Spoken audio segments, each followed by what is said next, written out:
अस्सलाम वालेकुम, welcome back to my channel. आज मैं आपसे चिकन तवा पीस की बहुत आसान रेसिपी शेयर कर रही हूँ। आपने अक्सर रेस्टोरेंट वगैरह में ये खाया होगा, तो बिल्कुल रेस्टोरेंट स्टाइल से हम इसको घर पर तैयार करेंगे। आप देख सकते हैं कि ग्रेवी के साथ इसकी लुक कितनी अच्छी लग रही है और बिल्कुल रूखा सूखा नहीं बनता। तो आते हैं रेसिपी की तरफ। बिस्मिल्लाहिर्रहमानिर्रहीम। सबसे पहले मैंने इसकी मैरिनेशन के लिए एक बाउल में थोड़ा सा दही ले लिया है और इसमें मैं ऐड कर रही हूँ हस्बे ज़रूरत नमक, पिसी हुई लाल मिर्चें। ये भी आप अपनी ज़रूरत के मुताबिक ऐड कर ले, जितना स्पाइसी रखना है उसके मुताबिक। इसके अलावा कुटी हुई लाल मिर्चें शामिल कर रही हूँ। गरम मसाला पाउडर पिसा हुआ वो भी इसमें शामिल कर रही हूँ। गरम मसाले में जो जो चीज़ें आपको पसंद है वो लेके आप उसको ग्राइंड कर लें। इसके अलावा मैंने चंद दाने लहसुन के और सब्ज़ मिर्चों के लिए हैं और इनको मैं चॉप कर रही हूँ। चॉप करने के बाद 2 चम्मच इसमें मैं शामिल कर रही हूँ लहसुन और सब्ज़ मिर्चों का पेस्ट।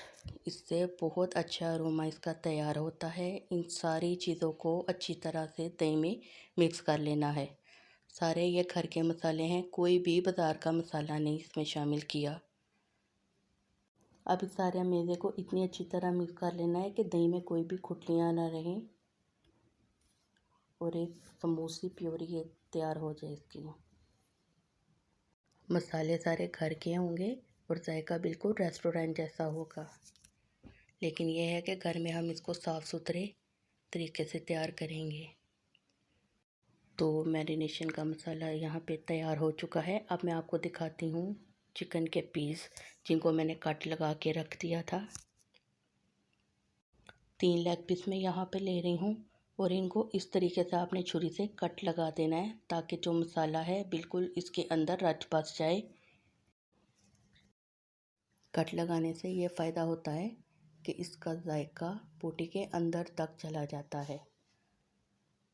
इस तरीके से इस पर मसाला अच्छी तरह से लगा दें। इसी तरह बाकी पीसेस पे भी मसाला लगाकर इसको हम आधे घंटे के लिए रख देंगे। सारे पीसों पर भी इसी तरह मसाला लगा लेना है और आधे एक घंटे के लिए या घंटे के लिए इसको फ्रिज में रख दें और उसके बाद फिर इसको फाइनली कुक करेंगे हम।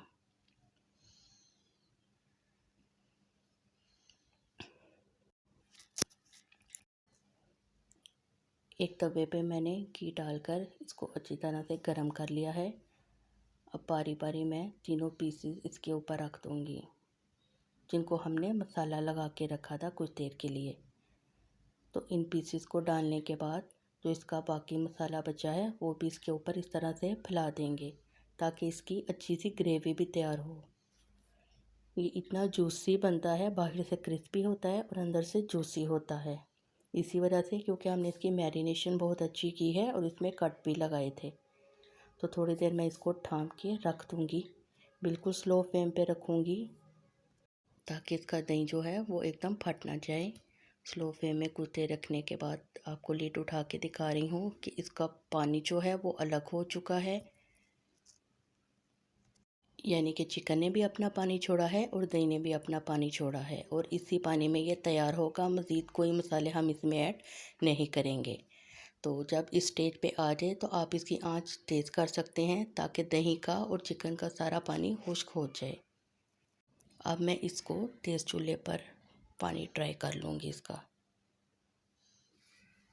इस तरीके से इतना सॉफ्ट और जूसी चिकन तैयार होता है कि खाने में भी इसका बहुत मज़ा आता है और खाने वाले बार बार फरमाइश करेंगे। तो थोड़ी देर बाद की सूरत हाल आपको दिखा रही हूँ। इसका पानी भी मुकम्मल तौर पे ड्राई हो चुका है और बिल्कुल थोड़ा सा पानी रह गया मसाले में। तो आंच भी मैंने हल्की कर दी है। अब इसके सारे मसाले को एक दफ़ा हिला लें ताकि ये नीचे ना लग जाए और तमाम पीसेस की साइड भी चेंज कर लें ताकि जो कच्चापन इसमें रह गया है वो भी अच्छी तरह से कुक हो जाए दूसरी साइड से भी, और दोनों साइडें इक्वली तैयार हों। तो मसाला तो तकरीबन पक चुका है, पर दूसरी साइड से थोड़ी देर पकने के लिए रह गया है। बहुत ही जल्दी तैयार होने वाली आसान सी रेसिपी है। इस तरीके से बनाकर आप इसको बहुत इंजॉय करेंगे। जिन लोगों को रूखा सूखा लेग पीस खाना पसंद नहीं है वो इस तरीके से बनाएं ताकि इसकी ग्रेवी भी साथ इंजॉय कर सकें। तो थोड़ी देर बाद फ्लेम मैंने ऑफ़ कर दिया है। इसकी ग्रेवी और मसाला आप देख सकते हैं और लेग पीस भी कि इन पे कितना अच्छा कलर आया है और कितना मज़े का मसाला तैयार हुआ है। और सबसे आखिर में मैं इस पर नींबू का रस निचोड़ रही हूँ। ये इसके टेस्ट को और बढ़ा देगा। बिल्कुल एंड पे नींबू का रस डालेंगे हम। तो जी ज़रूर बताइएगा आपकी ये रेसिपी कैसी बनी है। कमेंट सेक्शन में अपनी राय का इज़हार ज़रूर कीजिएगा। वीडियो पसंद आए तो इसको लाइक और शेयर करें, चैनल को सब्सक्राइब करें। फिर मिलूँगी एक नई रेसिपी के साथ। अपना बहुत सा ख्याल रखिएगा। तब तक के लिए अल्लाह हाफिज़।